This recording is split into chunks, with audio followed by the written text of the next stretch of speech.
টাঙ্গাইল শহরের সব ধরনের ময়লা আবর্জনা ফেলা হয় টাঙ্গাইল ময়মনসিংহ মহাসড়কের রাবনা বাইপাসের রাস্তার পাশে। উত্তর টাঙ্গাইলের ৬ উপজেলা সহ উত্তরবঙ্গের ১৬টি ও ময়মনসিংহ বিভাগের ৪টি জেলার মানুষ যাতায়াত করে এই সড়ক দিয়ে। দীর্ঘদিনেও এখানে নির্মাণ করা হয়নি বর্জ্য ব্যবস্থাপনা শোধনাগার।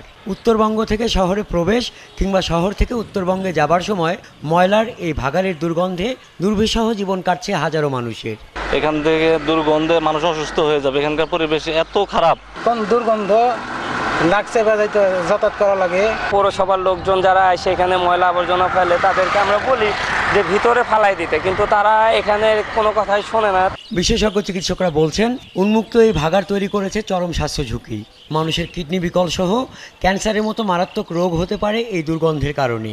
শ্বাসকষ্ট বেড়ে যেতে পারে, অ্যাজমা বেড়ে যেতে পারে এবং এখান থেকে কিছু ভলাটাইল গ্যাস এবং হেভি মেটালস বাতাসে ছড়িয়ে পড়ছে, যা মানুষের লিভার, কিডনি বা ত্বকে ক্যান্সার তৈরি করতে পারে। ময়লা আবর্জনার এমন অব্যবস্থাপনা জীববৈচিত্র্যের উপর প্রভাব ফেলছে জানিয়ে পরিবেশ কর্মীরা বলছেন দ্রুত ব্যবস্থা না নেওয়া হলে পরিবেশ বিপর্যয়ে পড়তে পারে পুরো জেলা। এখানকার দুর্গন্ধে আশপাশের মানুষের জনজীবন বিপর্যস্ত হয়ে উঠেছে।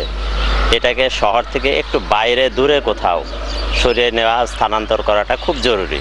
1887 সালে প্রতিষ্ঠিত হয় টাঙ্গাইল পৌরসভা। 29.43 বর্গ কিলোমিটারের প্রায় 2.5 লক্ষ মানুষের শহরে দ্রুত আধুনিক কসাইখানা ও বর্জ্য পরিশোধন কারখানা গড়ে তোলার দাবি তুলেছেন পরিবেশবিদ ও স্থানীয়রা। হাসান আহমেদ, 71।